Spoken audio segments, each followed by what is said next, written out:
Hi guys and girls, so we are going to cover lesson 13 of Modern India Tamil Nadu class 12 in this, and this chapter is about socio-religious reform movements. So ये जो movements थी socio-religious reform movements ये इतनी ज़्यादा important हैं international movement के लिए भी क्योंकि kind of एक जो cultural awakening थी वो चीज़ें आई इससे pride for motherland जो कहीं ना कहीं खो गई थी because Britishers ने ऐसी feeling दिलवा दी थी लोगों में कि आप inferior हैं.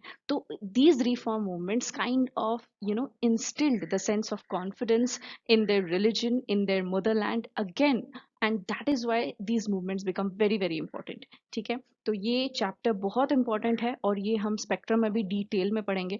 तमिलनाडु में बहुत ज़्यादा डिटेल में नहीं है, बट मैं आपको बोलूँगी कि आपको क्योंकि ये इतना फैक्चुअल चैप्टर है तो एक जो बेसिक अंडरस्टैंडिंग है, जो मोटिव है हमारा तमिलनाडु क्लास 12 पढ़ने के लिए कि we have to have a basic understanding of modern India first, so that when we are studying spectrum तो हमारे पास एक बेसिक अंडरस्टैंडिंग हो चीज़ों चीज़ों की, और हमारे पास टर्मिनोलॉजीज का ज्ञान हो, थोड़ा हमें पता हो कि कौन कौन से एक्टिव लोग थे, important log the. So that is one thing which will get covered in this chapter, but I will again say कि this chapter is very important but very factual. तो यहाँ पे चीज़ें बहुत ज़्यादा अंडरस्टैंडिंग की नहीं है, आपको रिपीटेड थॉट्स प्रोसेस ही मिलेंगे कि बेसिक चीज़ें कि ह्यूमैनिटी में अच्छी अच्छी चीज़ें लाई गई, फिर आपका ह्यूमन चीज़ें जो गलत प्रैक्टिसेस चल रहे थे उनको डिस्कार्ड किया गया, फिर मदरलैंड के लिए एक प्राइड लाया गया, अपने कल्चर के लिए रिस्पेक्ट लाया गया, तो ये सारी चीज़ें ही लाई गई थी इस इन मूवमेंट्स के द्वारा. तो काइंड फिलोसफीज ज़्यादा वैरी नहीं करते, लेकिन आपको जानना पड़ेगा कि कौन से मूवमेंट किसने शुरू किया, कौन सा ऑर्गेनाइजेशन किसने एस्टैब्लिश किया, तो उस हिसाब से इम्पोर्टेंट हो जाता है. And again I'm saying we will cover this chapter in detail in spectrum. So अभी के लिए जो तमिलनाडु में mentioned है उसको अच्छे से cover कर लेते हैं. Let's start. So first of all जो हमारे इंडिया में जो सोशल एंड कल्चरल अवेकनिंग आई उसके लिए जो जिनको पायनियर कहा जाता है kind of this whole movement is Raja Ram Mohan Roy, and that is why he set the first modern man of India as well. So social reformers like Raja Ram Mohan Roy, Swami Dayanand Saraswati and Swami Vivekananda, these people were responsible for the social and cultural awakening in India. आज के time में भी everybody knows Swami Dayanand, Swami Vivekanand and Raja Ram Mohan Roy. जो भी चीज आप देखते हो अच्छी अच्छी चीजें, सती प्रैक्टिस को पॉलिश कराने में उनका बहुत बड़ा रोल था. तो ये एक फर्स्ट मॉडर्न मैन है, तो उनको सबको ही जानते हैं. These people are still relevant, I mean इनको आज भी लोग जानते हैं, आज भी उतनी ही रेस्पेक्ट करते हैं, because these people were so modern at that point of time जब लोग उतने मॉडर्न थे भी नहीं. आप सोचो कि एक टाइम पे जो प्रैक्टिस नॉर्मली चल रही है, आज के समय में ये डिस्कस करना बहुत ईजी है कि सती प्रैक्टिस बुरी थी, लेकिन आप ये सोचो कि जिस टाइम में वो सती प्रैक्टिस चल रही होगी उस समय के लिए तो वही नॉर्मल होगा. तो उस समय में जिसने उसको काटा कि नहीं ये सही नहीं है, उस इंसान की जो मॉरल वैल्यूज हैं या फिर उनकी जो सेंस ऑफ एनलाइटनमेंट है, वो इंसान की जो मेंटालिटी आप सोचो कितनी आगे थी अपने टाइम से. So that is something you will understand. आपको यहाँ पे ये समझना होगा कि ये लोग उस समय पे ये चीजें बोल रहे थे जब ये सारी प्रैक्टिसेस चल रही थी कास्ट सिस्टम में, फिर आपका सती या विडोज के ऊपर बुरी प्रैक्टिसेस, ये सारी चीजें तभी चल रही थी, लेकिन उस समय में somebody came up and said that this is wrong. So these people are, that is why very very important and relevant. Also एक जो बहुत important चीज थी कि उस समय में लाइक वेस्ट में बहुत सारे रिवॉल्यूशंस चल रहे थे. लाइक फ्रेंच रिवॉल्यूशन की वजह से लोगों को लिबर्टी, इक्वालिटी, फ्रेटर्निटी, इन चीज़ों का नॉलेज हुआ कि अच्छी ये चीज़ें होती हैं, होनी चाहिए. सो दैट इज़ वाई ये जो लिबरल आइडियाज थे वेस्ट के, कहीं ना कहीं this also provided further stimulus for the emergence of reform movements. Basically एक एनर्जी, एक जो स्पाइक मिलनी चाहिए, क्योंकि इस टाइम पे बहुत सारे इंटेलेक्चुअल्स थे हमारे देश में, like people who way studying abroad, क्योंकि इंडिया में उतनी ज़्यादा फैसिलिटीज़ नहीं थी, तो जो अफोर्ड कर सकते थे ऑब्वियसली वो लोग जो भी पढ़ रहे थे अब्रॉड, तो उनको क्या हुआ, एक होता है ना आपको इंटरेक्शन मिलता है, आप चीज़ें पढ़ते हो, जानते हो, तो आपकी जो अंडरस्टैंडिंग होती है वो डेवलप करती है. तो इसलिए भी इन लोगों को एक होता है ना अंडरस्टैंडिंग डेवलप कीजिए, क्योंकि ये लोग बहुत पढ़े लिखे थे अच्छे खासे, तो इनको समझ में आया कि ये जो प्रैक्टिसेस इंडिया में चल रहे हैं ये सही नहीं है. Okay, so I think this was also responsible, ये जो लिबरल आइडियाज वेस्ट में चल रहे थे, for the emergence of these movements. So obviously we are going to start with Raja Ram Mohan Roy, and as I've already said, he was the first modern man of India क्योंकि इन्होंने ही शुरू की ये सारी चीजें. He was a pioneer of socio-religious reform movements, and if we just go into some background, so he was born in 1772 in the Hooghly district of Bengal, and आपको अच्छा लगेगा सुन के कि he had knowledge about, उन्होंने सारी चीजें पढ़ी थी, उन्होंने कुरान भी पढ़ा था, उन्होंने हिंदू रिलीजियस बुक्स भी पढ़े थे, उन्होंने बाइबल भी पढ़ा था, तो वो सारी चीजें पढ़ते थे. And he had excellent command over English, Sanskrit, Persian, Arabic, French, Latin, Greek, Hebrew, तो उनको इतनी सारी लैंग्वेजेस आती थी. सो यू कैन अंडरस्टैंड कि ये इंसान इतनी सारी लैंग्वेजेस जानता था, तो इसके नॉलेज का जो विड्थ था, जो बैंडविड्थ था, वो कितना ज़्यादा होगा, क्योंकि कितने सारे बुक्स पढ़ते होंगे, उन सारे इन्फॉर्मेशन को ये यूज़ कर सकते हैं. आज के टाइम में हम 2-3 लैंग्वेजेस ही जानते हैं, तो हमें अगर कोई फ्रेंच बुक है जो बहुत अच्छी है, हम वो नहीं पढ़ सकते क्योंकि हमें नहीं आता French. So that is Y आप देखिए कि ये इंसान इतना डेवलप ही इसीलिए कर पाए, बिकॉज ऑब्वियसली उनको इंटरेस्ट था, तब तो उन्होंने लैंग्वेजेस भी सीखी. तो ये भी एक चीज़ है, हम सीखते नहीं है क्योंकि हमारे पास शायद इंटरेस्ट की कमी है. So this man had like humongous knowledge, I think, and we can see that from the excellent command he had over so many languages.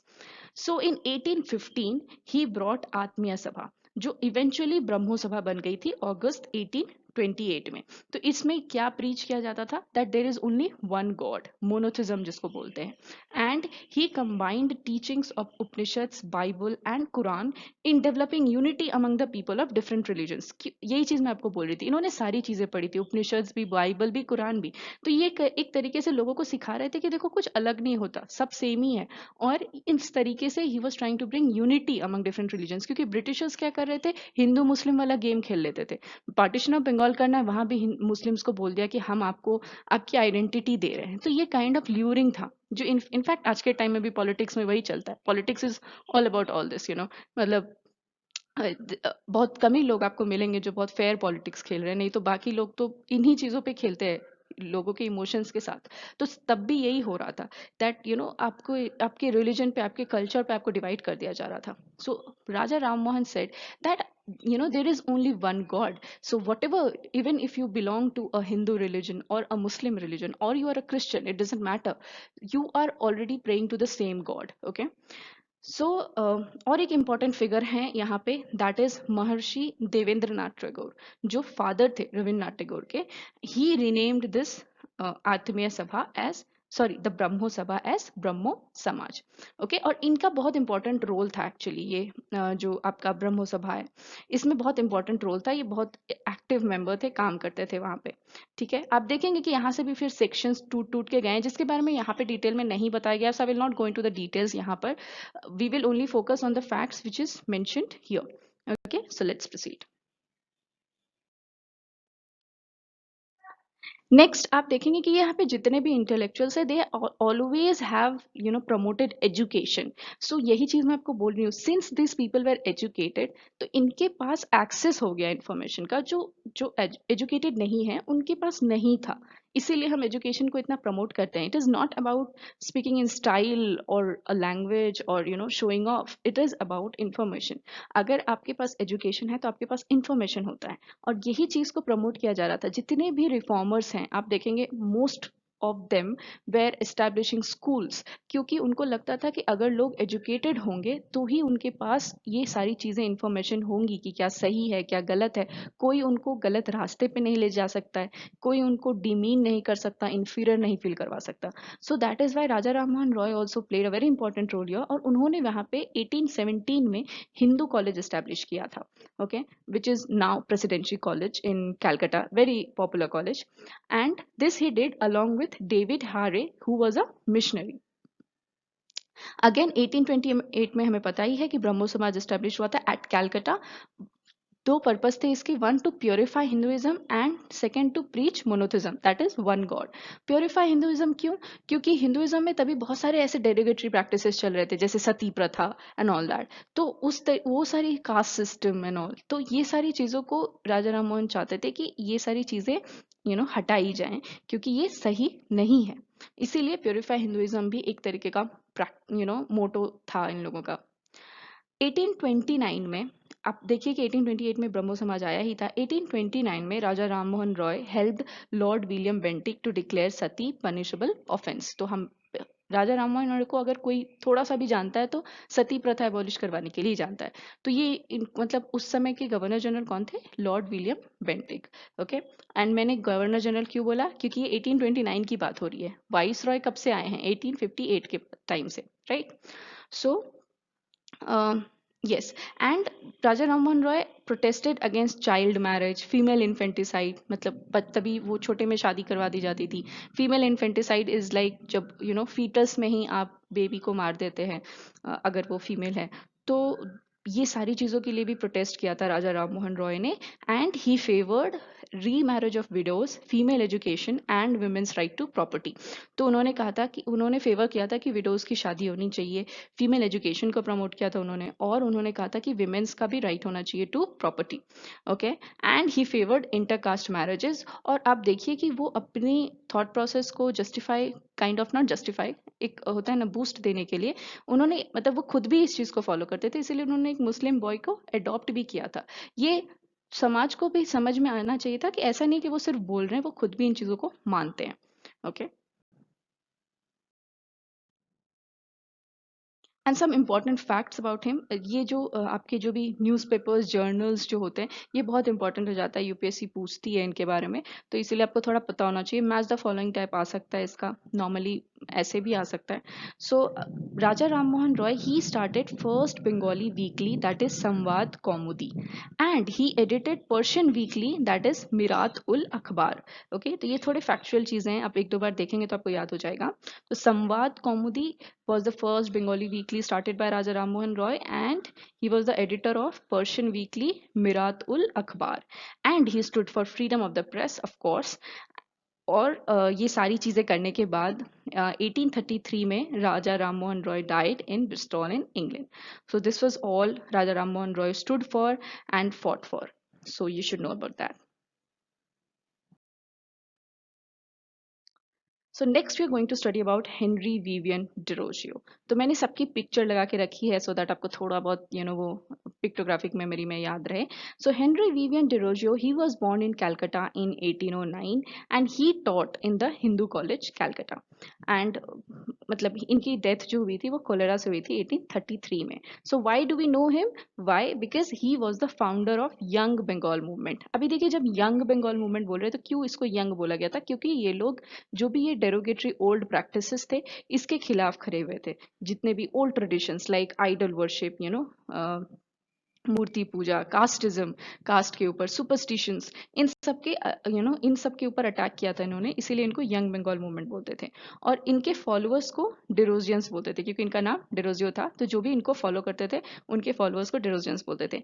And Henry Vivian Derozio also advocated women's rights and their education. सो आप देख सकते हैं कि ये जितने भी आपके रिफॉर्मर्स हैं, they have always stood for women, क्योंकि उस टाइम पे विमेन की हालत भी जो शेड्यूल्ड कास्ट या उन लोगों के लिए होती थी, सिमिलर लेवल पे वुमेन को भी ट्रीट किया जाता था। तो इसीलिए ये लोग विमेन्स राइट्स के लिए खड़े हो रहे थे, क्योंकि होता है ना, आप देखिएगा कास्ट में भी लोअर कास्ट के लिए खड़े हो रहे हैं और विमेन के लिए खड़े हो रहे हैं, क्योंकि विमेन की हालत बहुत बुरी थी उस टाइम पे।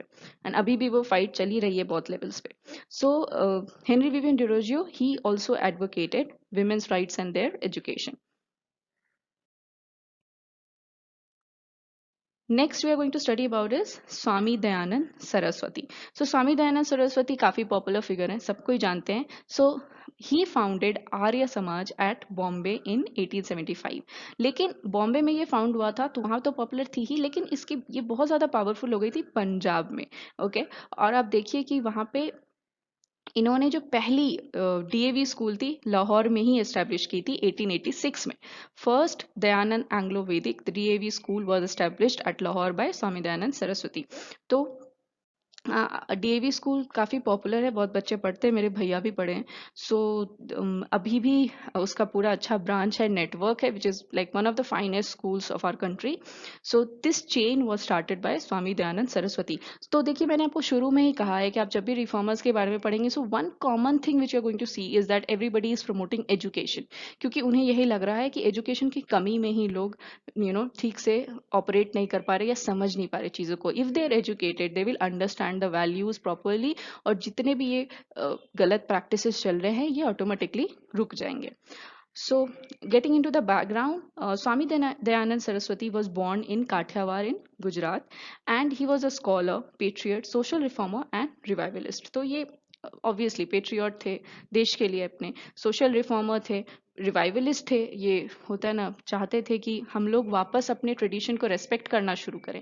नॉट दैट कि हमें नई ट्रेडिशंस को ही बस अडॉप्ट करना है, हमें नई अपनी पुरानी चीज़ों के लिए भी इतनी रिस्पेक्ट लाना है. और इसीलिए इनका मोटो था बैक टू द वेदास, मतलब हम वापस से जो वैदिक कल्चर था हमारा, वैदिक लिटरेचर था, उसको पढ़ना हमें शुरू करना चाहिए, उसको फॉलो करना हमें शुरू करना चाहिए. Okay. And he also published a book that is Satyarth Prakash. तो ये थोड़ी फैक्चुअल इन्फॉर्मेशन है जो आपको पता होना चाहिए. सो और किस किस चीज के अगेंस्ट थे Swami Dayanand Saraswati? So he was against idol worship, again murti puja, child marriage and caste system. तो इन सारी चीजों के अगेंस्ट थे. And he also encourage intercaste marriages and widow remarriage. तो ये सारी चीजों को इनकरेज कर रहे थे कि इंटरकास्ट मैरिजेस कराओ, विडो रीमैरिज कराओ. होता ना कि कुछ कुछ इतनी कम एज में तभी शादियां भी होती थी, और उसके बाद कोई विडोज को मतलब बहुत गलत ट्रीट किया जाता था. तो वो चीज को आप देखे होंगे. अभी भी एक नेटफ्लिक्स पे सीरीज आई है बुलबुल, उसमें भी आप देखिएगा कि I think Paoli Dam had played the character of a widow. आप देखिएगा उनकी पूरे सिर को ऐसे मुंडन करा देते थे, एंड बहुत बुरी बुरी लाइफ होती थी विडोज की. तो इसीलिए उस समय पे आप देखिए विडो रीमैरिज पे इतना फोकस किया गया था, क्योंकि इतनी मिजरेबल जिंदगी कर देते थे उनके लोग, होता है ना बहुत ही.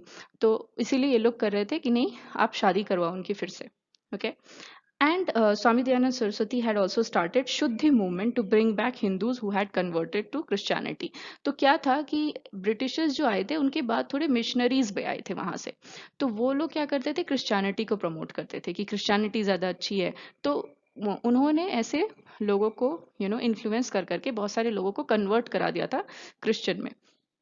तो स्वामी दयानंद सरस्वती, क्योंकि इनका मोटो था देखिएगा बैक टू द वेदास, इनको लगता था कि नहीं, हमें वापस अपने ओल्ड कल्चर की तरफ जाना चाहिए, उसको रिस्पेक्ट करना चाहिए. तो इन्होंने एक शुद्धि मूवमेंट शुरू की थी, जिसमें जो भी हिंदूज कन्वर्ट हुए थे उनको इन्होंने वापस हिंदू में कन्वर्ट कराया था.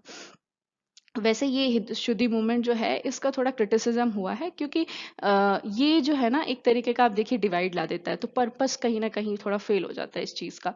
क्योंकि मतलब वो होता है ना, फिर से आप देखिए एक हिंदू मुस्लिम डिवाइड हो गया है यहाँ पे, शुद्धि मूवमेंट टाइप्स. तो अभी क्या है कि ऐसा लग रहा है जैसे आप क्रिश्चियन बन के अशुद्ध हो गए, तो वो चीज नहीं होनी चाहिए kind of.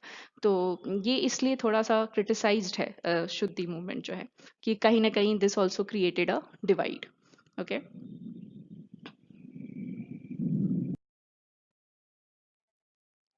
So now we are going to study about Pratna Samaj. ये भी बहुत popular थी, like Brahmo Samaj. So this was founded in 1867 in Bombay by Dr. Atmaram Pandurang.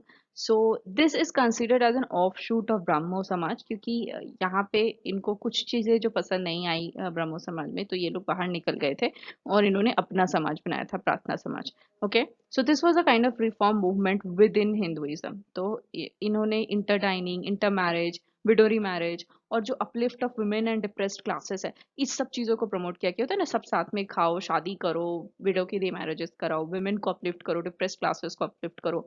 तो ये सारी चीजें प्रार्थना समाज में कहीं ना कहीं प्रमोट किया गया था. एंड इन 1870 जो थे, justice M G Ranade and R G Bhandarkar, he they also joined this Pratna Samaj. And Justice Ranade actually joined Pratna Samaj to kind of promote Deccan Education Society. तो इसके बारे में भी हम थोड़ा पढ़ेंगे आगे. Okay.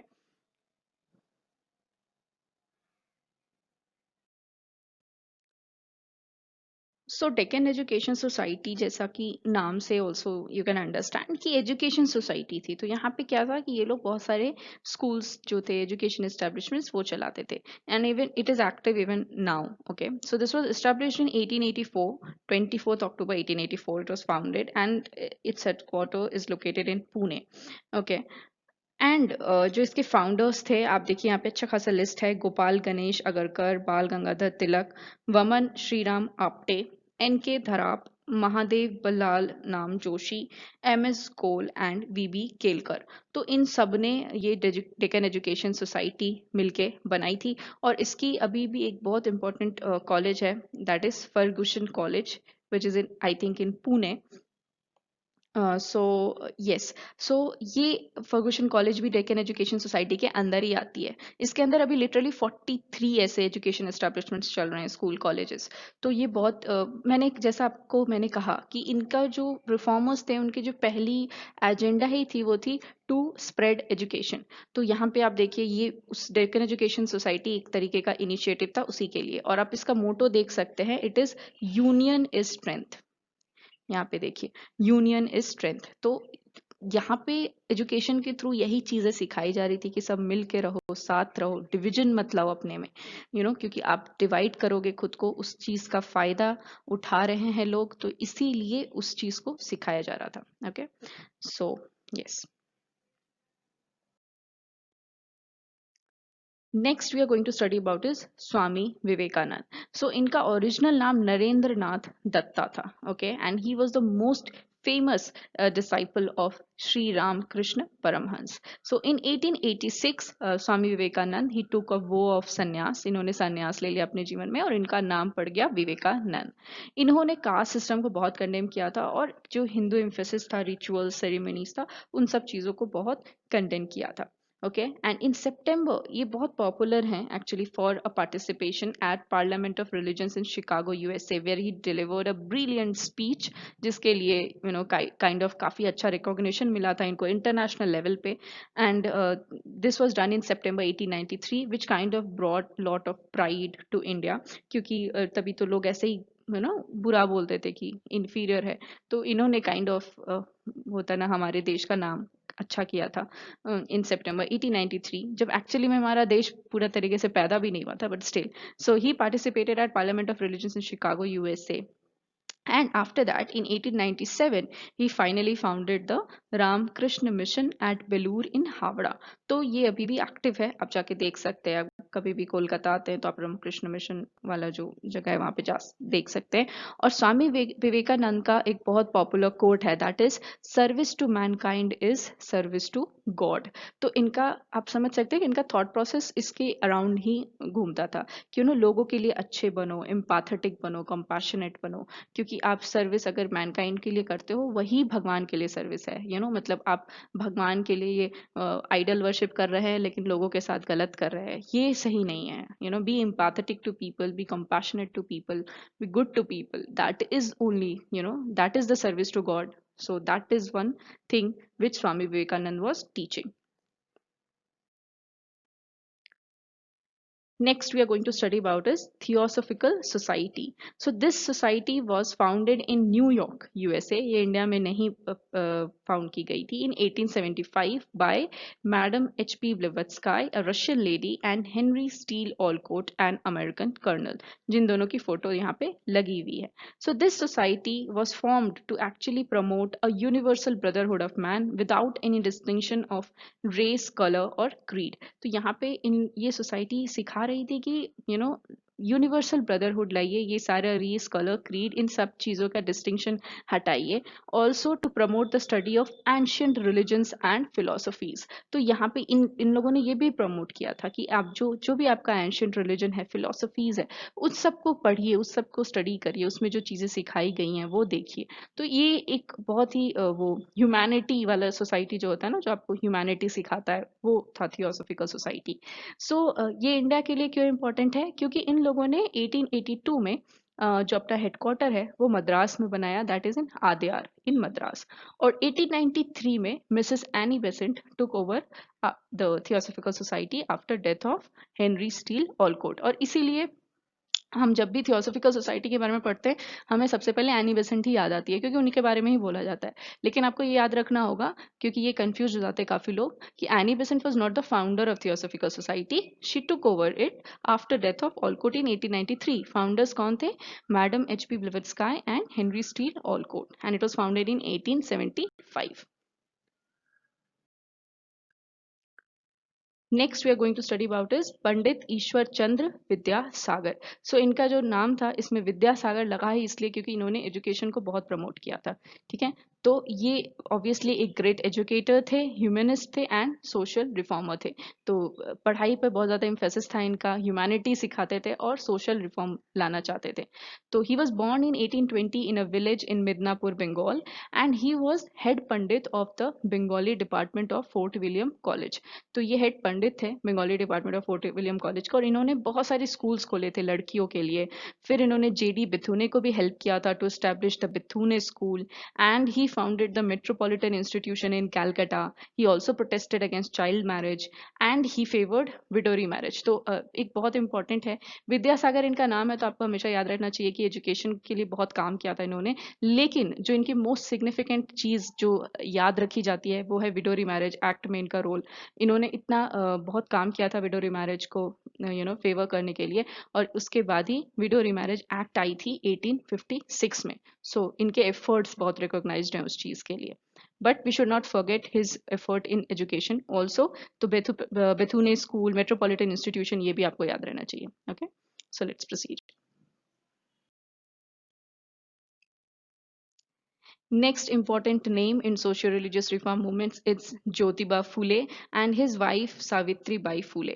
तो इन दोनों ने मिलके पहला गर्ल्स स्कूल खोला था eight Pune in 1851.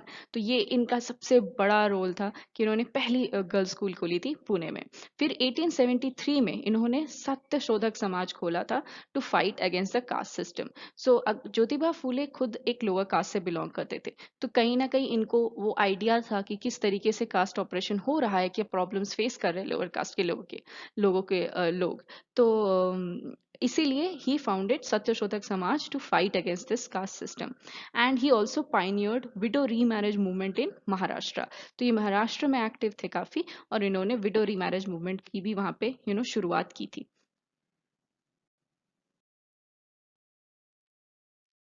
Next we are going to study about Muslim reform movements. तो मुस्लिम रिफॉर्म मूवमेंट्स जो थे वो थोड़े लेट से शुरू हुए थे क्योंकि इन्होंने क्या था, पहले जो वेस्टर्न एजुकेशन था इसको बहुत अवॉइड किया था. इन्हें लग रहा था कि हम अपने कल्चर से दूर चले जाएंगे, अपने रिलीजन से दूर चले जाएंगे इस वेस्टर्न एजुकेशन के थ्रू. लेकिन 1863 में Mohammed literary society it was set up in Calcutta to popularize the study of English and western sciences and then a number of schools फिर एस्टेब्लिश्ड इन बंगाल. फिर धीरे धीरे ये जो इंग्लिश है, वेस्टर्न साइंसेस है, इस सब चीज़ों का जो इंफॉर्मेशन है ये मुस्लिम्स के बीच में भी डिस्ट्रीब्यूट हुआ and then they also kind of awakened. So see, it is not about getting accustomed to western culture, it is about increasing your access to information, to education. So वो चीज़ इनको मिली. इसीलिए आपको कभी भी बंद डब्बे में नहीं रहना चाहिए, पढ़ो सब कुछ, सीखो अपने दिमाग से. होता है ना, इट्स नॉट लाइक कि जो भी बता दिया गया बस उसको आंख बंद करके मान लेना है. Use your rationality, your logic, but study everything. Okay, so that is something which is very very important.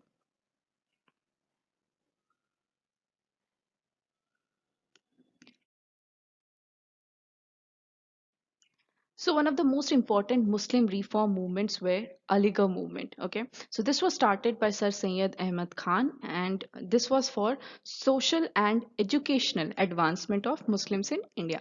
तो socially advance करने के लिए और educational advancement के लिए भी कि ज़्यादा information हो मुस्लिम्स के पास. So in 1866 he founded a Mohammedan educational conference. मतलब इन्होंने मोहम्मदन एजुकेशनल कॉन्फ्रेंस टाइप का किया फॉर स्प्रेडिंग लिबरल आइडियाज. फिर 1875 में इन्होंने एक्चुअली अलीगढ़ में एक मॉडर्न स्कूल खोला जो बाद में जाके मोहम्मदन एंग्लो ओरिएंटल कॉलेज बन गया and then it became Aligarh Muslim university which is one of the most popular universities of our country. And this was to promote English education among the Muslims. So see, it was, जैसे कि मैं बार बार कह रही हूँ, to repeat हो रहा है ये information, but it the idea was so that the access to information was increased. So promotion of English education among the Muslims was very important at that point of time, and that was done by Aligarh movement by Sir Syed Ahmad Khan. And Aligarh Muslim University was the first organization, actually kind of institution which was established. So ये start हुआ था school से इन 1875, बाद में college बना और बाद में फिर यूनिवर्सिटी बन गया. नेक्स्ट एक जो इम्पोर्टेंट रिफॉर्म है वो है Deoband school in the Muslims. तो ये देखना होगा कि ये ऑर्थोडॉक्स सेक्शन जो थे मुस्लिम्स के द्वारा उन्होंने स्टार्ट किया था। मतलब देखिए जो आपका अलीगढ़ मुस्लिम यूनिवर्सिटी वाले सर सैयद अहमद खान, उनका था कि रिफॉर्म करना है मुस्लिम्स को, लेकिन देवबंद स्कूल का वैसा नहीं था। उनका था कि जो हमारा कल्चर है उसके लिए ही प्राइड वापस लाना चाहते थे। वो चाहते थे कि ये होता ना रिवाइवलिस्ट मूवमेंट था कि मुस्लिम्स के अंदर ये प्रोपेगेट करना कि कुरान ने क्या सिखाया है, हदीस में क्या सिखाया गया है, to keep alive the spirit of जिहाद अगेंस्ट द फॉरेन रूलर्स। तो ये इनका ऑर्थोडॉक्स सेक्शन जो था उन्होंने ये सब ये वो वाला मूवमेंट था, ये रिफॉर्म वाला मूवमेंट नहीं था, ये रिवाइवलिस्ट मूवमेंट था कि जो हमारे संस्कृति है उससे जुड़े रहो। ठीक है। देन महमूद अल हसन जो थे, जो फर्स्ट स्टूडेंट थे दारुल उलूम देवबंद के, उन्होंने एक पॉलिटिकल और इंटेलेक्चुअल कंटेंट ऐड किया देवबंद स्कूल वाले में। इनका देवबंद स्कूल का पहले तो सिर्फ रिलीजियस आइडियाज था, लेकिन महमूद अल हसन ने पॉलिटिकल और इंटेलेक्चुअल कंटेंट को भी ऐड किया था। तो और दारुल उलूम देवबंद जो है वो एक इस्लामिक यूनिवर्सिटी थी एट विच Sunni Deobandi Islamic movement began. मतलब ये जो महमूद अल हसन थे, जो फर्स्ट स्टूडेंट मैंने कहा दारुल उलूम देवबंद के, तो ये जो दारुल उलूम देवबंद था ये यूनिवर्सिटी थी जहाँ पे ये मूवमेंट एक्चुअली में शुरू हुआ। और अब देख सकते हैं कि सुन्नी ऑर्थोडॉक्स सेक्शन अमंग जो मुस्लिम्स थे उन्होंने ये शुरू किया था।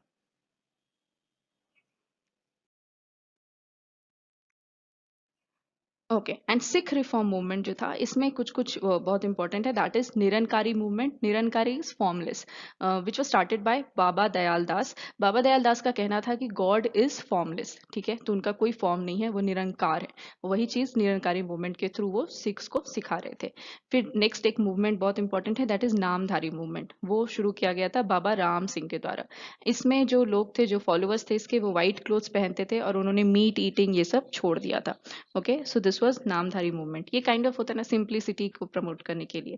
फिर 1870 में सिंह सभाज स्टार्ट हुए in Lahore and Amritsar. So under this, Khalsa College was established at Amritsar in 1892 और गुरमुखी और पंजाबी लिटरेचर को इनकरेज किया गया। तो ये कि ये सब मूवमेंट वो थे कि होता है ना आपको अपनी संस्कृति के लिए प्राइड लाना, फिर कि हमारे यहाँ जो संस्कृति है बुरा नहीं है, लोग बोल रहे हैं लेकिन ऐसा है नहीं, तो आप अपनी संस्कृति, अपनी मदरलैंड, अपने कल्चर के लिए प्राउड फील कीजिए।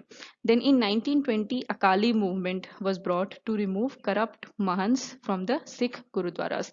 ये बहुत इंपॉर्टेंट मूवमेंट था क्योंकि इस टाइम पे क्या होता था कि ये जो महंस थे सिख गुरुद्वारास में, ये लोग होते ना ब्रिटिशर्स के साथ मिले हुए थे, तो इसीलिए एक काइंड ऑफ ये लोग में बहुत करप्शन चलता था और लोगों में इसीलिए बहुत विद्रोह था इनके लिए। तो लास्ट में जब बहुत ज्यादा सब भड़क गए तो इन्होंने अकाली मूवमेंट किया था to remove this corrupt mahants from the Sikh gurdwaras. Next is about Parsi reform movement. तो पारसी रिफॉर्म मूवमेंट में बहुत ज़्यादा तो नहीं है। इन 1851 एक Parsi religious reform association found किया गया था at Bombay by Furdunji Naoroji and S S Bengali.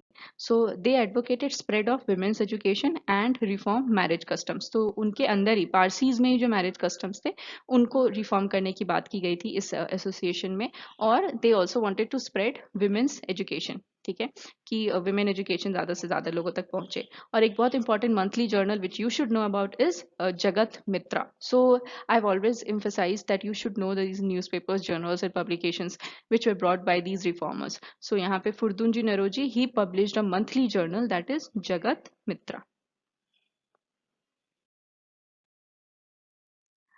Next, we're going to study about Saint Ramalinga. So, Saint Ramalinga was one of the foremost saints of Tamil Nadu in the 19th century. So, when he felt interest in spiritual life, जब इनको लगा कि नहीं मुझे उस जिंदगी में जाना है, spiritual बनना है, then he moved to Karungali in 1858, a place near Vadalur, where the saint later settled down. तो ये इनको जब इंटरेस्ट आया स्पिरिचुअल लाइफ में तो ये करुण गली में मूव कर गए जो वादालूर के पास है, और वहीं पे वो बाद में सेटल कर गए। And in 1876, 75, sorry, not 75, 65, really sorry. In 1865, he founded the Samarasa Shuddha Sanmarg Sangha for promotion of his ideals of establishing a casteless society. तो इनको casteless society को ये promote कर रहे थे कि caste system हटाओ। आप देखो ये this was a very common agenda, I think very common idea which was being tried to you know spread, जिसको बहुत मेहनत की जा रही थी लोगों को समझाने के लिए, that just move on from this caste system. So Saint Ramalinga also kind of promoted this casteless society, and that is why he founded the Samarsa Shuddha Sanmarga Sangha. So Sangha का मतलब तो association होता है kind of, और समरसा शुद्ध सन्मार्ग मतलब अच्छे मार्ग पे चलो, शुद्ध मार्ग पे चलो काइंड ऑफ, ठीक है। और 1872 में ही constructed a temple that is सत्य ज्ञानना सबाई eight मेतुकुपम, which was 3 miles away from Vadalur. Okay, and he introduced the principle that God could be worshipped in the form of light. So you should know this. If anybody, like if a question is asked that who introduced this principle that God could be worshipped in the form of light, so you should know that Saint Ramalinga said that कि होता है ना, हम भगवान को light के form में भी वर्शिप कर सकते हैं। ऑल्सो ही कंपोज्ड तिरु अरुत्पा, तो इनके लिटरेरी वर्क्स काइंड ऑफ बहुत पॉपुलर हुए थे आफ्टर हिज डेथ। तो his other literary works were Manu, Murai, Kanda, Vasagam, Jiva, Karunyam. So all this was the works of Saint Ramalinga. And my South Indian friends, if you find anything wrong or my pronunciation wrong, please forgive me. और आपको अगर मतलब ज्यादा कुछ words का पता हो तो प्लीज थोड़ा बता दीजिएगा। आई मिस्ड दिस सामरसा शुद्धा वाला चीज। शुद्ध तो ठीक है, शुद्ध इज प्योर, बट सन्मार्गा और सामरसा थोड़ा, anybody please help. Okay, Shrikant, your duty. I know you, so yes. Okay, let's proceed. So next we're going to study about Sri Vaikunda Swamigal. So Sri Vaikunda Swamigal original name was Mudi Chudam Perumal, but he was called Muthukutti. So he preached again against the caste system and untouchability. So again I said caste system was one common idea which these reformers were trying to deliver to these people, that just abolish this, this is not good for humanity. And he also condemned religious ceremonies, जो भी religious ceremonies होती थी, that was also condemned, because kind of you see religious ceremonies are responsible for creating that divide. Somebody will say that my religious ceremony is better than yours, or my god is better than yours. So these all comes from these ceremonies, kind of starts from this. So that is why I think one of the reasons maybe Sri Vaikunta Swamigal must have felt, and he condemned religious ceremonies कि ये जो ceremonies है इनको आप हटाइए, यही ज्यादा अंधविश्वास फैलाते हैं लोगों में. And his teachings were composed in the form of अय्यावाजी. By the mid 19th century एक separate religion ही बन गई थी अय्यावाजी, and it spread in South Travancore and South Tirunelveli. And his religious books were Akila Tirattu, Ammanai and Arulnul. And after his death, Nizal Thangal's places of worship were built across the country. So I'm sorry, मैंने last slide में बोल दिया था कि after death उनका popular हुआ था, after इनका पॉपुलर हुआ था, मैं कंफ्यूज हो गई। तो श्री वाइकुंडा स्वामिगल के हुआ था आफ्टर डेथ, इनकी जो ये सब बुक्स वगैरह ये ज़्यादा पॉपुलर हुई थी, और इनके याद में काइंड ऑफ वर्शिप करने के लिए निजाल थंगाल्स जो प्लेसेस ऑफ वर्शिप को बोला जाता था, ये भी बनाई गई थी। ओके, सो ये नाम थोड़े डिफिकल्ट हैं, Akila Thirattu Ammanai and Arul Nool for me, I don't know for you. So let's proceed. And one of the most important person when it comes to social religious reform movement is Sir Periyar, I mean Periyar E.V. Ramaswamy. So he is known for self respect movement जिन्होंने लाया था, और मुझे बहुत पसंद है, I mean love that idea. Okay, so in 1921 Periyar E.V. Ramaswamy he had cut down 1,000 coconut trees during anti leaguer campaign. तो इनके आइडियाज सुपर होते थे। इन्होंने 1921 में पहले था मतलब कोकोनट ट्रीज काटे थे एंटी लीगर कैंपेन के समय में। फिर 1924 में he took active part in Vaikom Satyagraha to secure for untouchables right to use road near a temple at Vaikom in Kerala. तो एक टेम्पल था वाइकोम इन केरला में जिसके बगल में एक रोड जाती थी जिसको अनटचेबल्स को यूज करने नहीं मिलता था, तो उसी के खिलाफ हुआ था Vaikom Satyagraha, and Periyar E V Ramasamy he took active part in that. He also opposed Varnashram policy, which was followed in VVS Iyer's Shiranma Devi Gurugalam. So Varnashrama policy obviously it's related to caste जो system है, तो इसीलिए उस चीज को भी इन्होंने बहुत ज्यादा अपोज किया था. And during 1920 to 1925 he stressed that Congress should accept communal representation. So इनका idea obviously to accept communal representation ये होगा कि क्योंकि ये लोग बहुत ज़्यादा ऑप्रेस्ड हैं तो इनको एक रिप्रेजेंटेशन मिलनी चाहिए, क्योंकि जो अपर क्लासेस है वो कहीं ना कहीं दबा देते हैं इन लोगों को, तो इनको तो कभी रिप्रेजेंटेशन मिलेगी ही नहीं, वैसे ये कभी ऊपर पहुंच ही नहीं पाएंगे. सो that is why he kind of stressed that Congress को कम्युनल रिप्रेजेंटेशन को एक्सेप्ट करना चाहिए. And in 1925 he started the self respect movement, जो लाई ही इसीलिए गई थी कि ये जो आपके अंदर इंफीरियोरिटी कॉम्प्लेक्स घुस गई है, इसको बाहर निकालिए.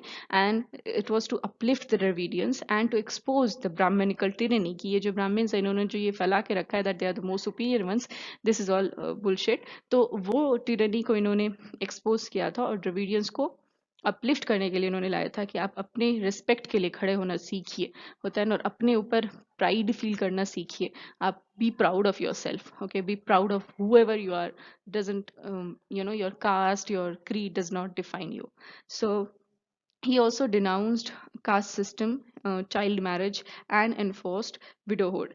And he also encouraged intercaste marriages. So Brahmin friends, please don't feel bad. So I myself have, I have been born in a Brahmin family. So it's not about that I'm against that, but yes, the practices which were followed at that point of time, are I something I don't feel. Is something to be proud of. तो इसीलिए ऐसा मत सोचिएगा. I have nothing to do with caste anyways, be mine or anybody else. But I'm just saying कि किसी को दुख हो सकता है मैंने ऐसे बोल दिया तो. So I'm sorry. It is not the intention. We are just going with a logical thing. अगर कुछ गलत है तो वो गलत है. So that is, yeah. So, Periyar E.V. Ramaswamy, he denounced caste system, child marriage, and enforced widowhood. तो इन्होंने caste system के लिए obviously आवाज उठाई थी, child marriage के लिए उठाई थी, फिर widowhood को भी के लिए भी किया था, और इन्होंने intercaste marriages को encourage किया था. ये बहुत सारी चीजें करते थे इन्होंने. सेक्युलर नेम्स दिए थे बेबीज को. And so he was trying to like promote किया होता है ना, ये जो आपका डिवीजन है, ये डिवाइड वाली जो फीलिंग्स है, जो भी नाम वगैरह हम देते हैं, ये सारी चीजों को ही हटाओ, ये सब कुछ खत्म करो.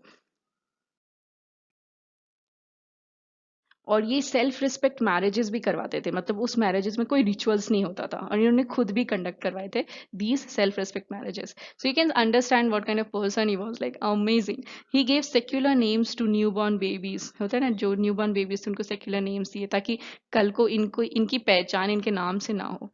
Okay, then he attacked the laws of Manu, which was the basis of the entire Hindu social fabric of caste. तो ये हिंदू का जो कास्ट सिस्टम थी, ये पूरा जो मनु में लिखा हुआ था, इन्होंने वो सारे लॉज को अटैक किया था. And he founded Tamil journals, that is Kudi Arasu, Puratchi and Viduthalai, to propagate his ideals. And for his amazing work, in 1938 he was given the title of Periyar at Tamil Nadu Women's Conference, क्योंकि ये women के लिए भी इतना काम कर रहे थे. And in on 27th June 1970 he was titled Socrates of South Asia by UNESCO. तो सोक्रेट्स तो आप जानते हैं, ये बहुत पॉपुलर फिलोसोफर है. तो इनको हमारे पेरियर ईवी रामास्वामी को सोक्रेट्स ऑफ साउथ एशिया का टाइटल मिला था by UNESCO on 27th June 1970 for his commendable work. Okay, so ये एक पिक्चर बड़ा खूबसूरत सा दिया हुआ था बुक में, so I took this and it is amazing. You see how it is given as a plant and फिर ऐसे branches बने हुए. So Ramakrishna Mission was started by Swami Vivekanand, as we can see here. Pratna Samaj was started by Dr. Atmaram Pandurang. Arya Samaj was started by Swami Dayanand Saraswati. And Theosophical Society was started by Madam H.P. Blavatsky and Colonel H.S. Olcott. And Brahmo Samaj was started by Raja Ram Mohan Roy. So these are some important organizations, or we should know about. And now comes the centers of religious and social movements. So I'll take the pen here. Okay, so आप देख सकते हैं यहाँ पे it is Devband School, which is Ahmadiyya movement, which was started by Orthodox section of Muslims to promote the ideas of Quran and Hadith. Okay, and in Amritsar you can see Shiromani Gurudwara Prabandhak Committee was established. Then in Belur, Havda side, Ramakrishna Mission was there. In Calcutta, Brahmo Samaj, Young Bengal movement, everything started. Then in Rajkot, Arya Samaj started. Gujarat. Then in Bombay, Pratna Samaj, Satyashodhak Samaj started. Okay, Satyashodhak Samaj by Jyotiba Phule. Pune, Sarvajanik Sabha started. Rajamundry Association started. Madras Theosophical Society, Veda Samaj started. Basically Madras में headquarters लाए गए थे theosophical society के।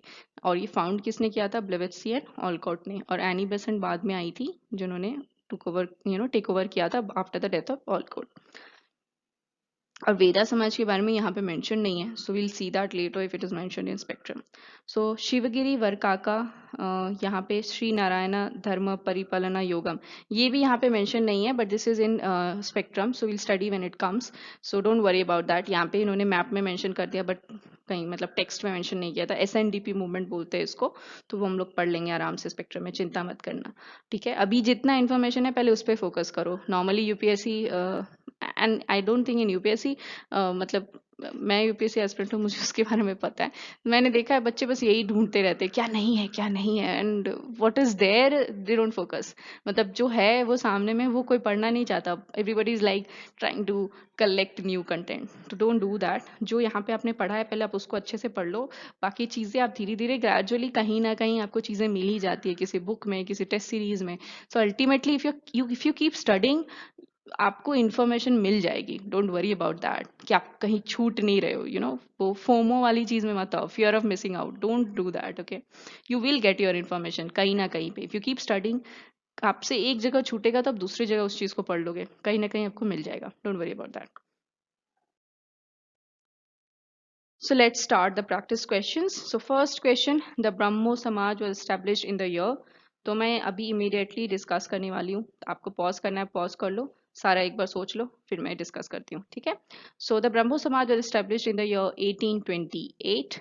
Okay, who among the following started the Aligarh movement? Easy question, sir Syed Ahmed Khan, इन्होंने Aligarh Muslim university, याद रखिएगा। सत्य ज्ञानना सबाई was started at Vadalur by whom? Saint Rama Linga. Okay, so let's proceed.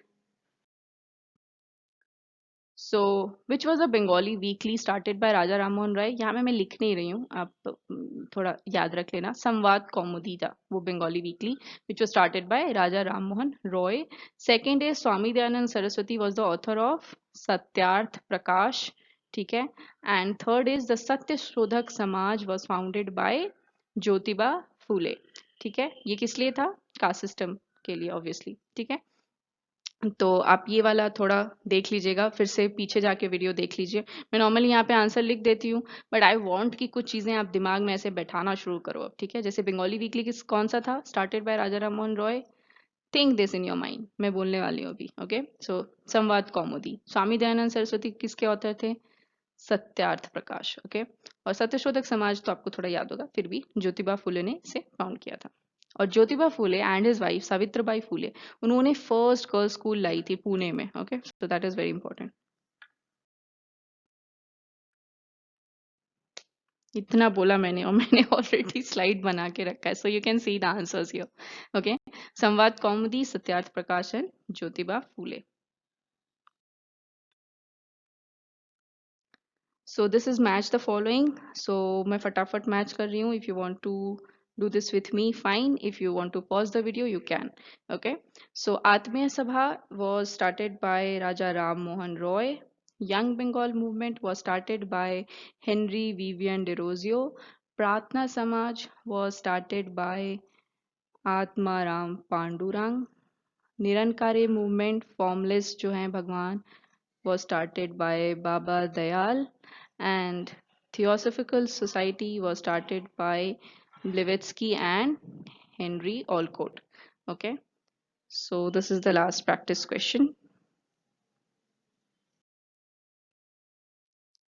So this is where the chapter ends, and I know the deadline of Tamil Nadu Modern India has been missed, and I'm really really sorry for that. But believe it or not, मैं 2 दिन से literally 15 hours work कर रही हूँ on Saturday, Sundays, my friend. तो आपको समझ में आ रहा होगा that the kind of work pressure I have right now. But I know that you people are very sweet to me, and I'm really really so grateful for all of you who associate with my channel, who watch my videos. आई मतलब मेरा प्रणाम है आप लोगों को, मेरी बहुत सारी दुआएं आप लोगों के लिए, आप बहुत अच्छा करें अपनी ज़िंदगी में। एंड बस ऐसे ही मेरे साथ रहिए। And if you are new to this channel, I would request you to please subscribe. बहुत ही प्यारा चैनल है, आपको बहुत सारे वीडियोस मिलेंगे, आपको पढ़ाई के वीडियोस मिलेंगे, आपको सेल्फ हेल्प के वीडियोस मिलेंगे, आपको मेरी कुछ बकवास कहानियाँ मिलेंगी। So you will get everything in this channel, so please subscribe.